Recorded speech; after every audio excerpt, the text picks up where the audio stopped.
An RTI reply has revealed that Karnataka has spent close to 50 crore rupees for assembly sessions in Belagavi in the past 5 years. But the farmers in the state continue to lose their sleep. Little surprised then the monsoon session had a stormy start with the opposition charging Siddaramaiah government of sheer apathy and neglect of farmers. Farmers from Karnataka taking to streets to protest against the Siddaramaiah government.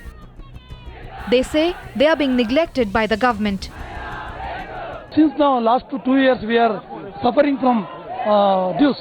So our farmers getting suicide 15 members. So that we are warning to government last 10 days. Today also we are warning, but government is neglecting. But for the Netas of Karnataka, the increasing number of farmer suicides and their debt burden doesn't seem to matter. They would rather spend several crores on their own luxury. An RTI reply reveals that the state government spent over 50 crore rupees on the accommodation of its MLAs in the 5 assembly sessions conducted in Belagavi in Karnataka. They unite in the extravagance, but the opposition quick to corner the government on farmers' issues. ಸಭೆ ಮಾಡಿ ಅವ್ರ ಗಮನಕ್ಕೆ ಬಂದ ಮೇಲೆ ಆದರೂ ಮುಖ್ಯಮಂತ್ರಿಗಳೇ ಆರ್ಥಿಕ ಇಲಾಖೆ ನಿರ್ವಹಣೆ ಮಾಡ್ತಾರೆ. ಈ ಕ್ಷಣದವರೆಗೆ ಬೆಳಗ್ಗೆನೂ ಚೆಕ್ ಮಾಡಿದ್ದೇನೆ, 28 ಕೋಟಿ ಹಣ ಬಿಡುಗಡೆ ಮಾಡಲಿಲ್ಲ. ಇವರು ಎಲ್ಲಿ ಸರ್ಕಾರ ರೈತರನ್ನು ಉಳಿಸಲಿಕ್ಕೆ ಯಾವ ರೀತಿ ಕೆಲಸ ಮಾಡ್ತಾ ಇದ್ದಾರೆ ಇವರು?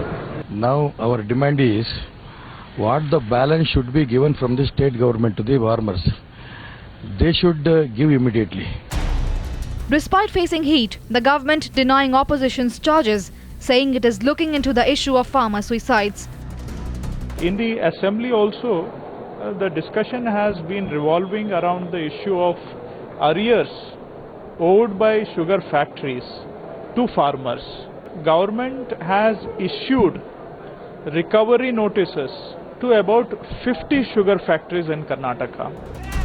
So while the legislators blow money on their own luxury, farmers continue to suffer. Bureau Report, Times Now.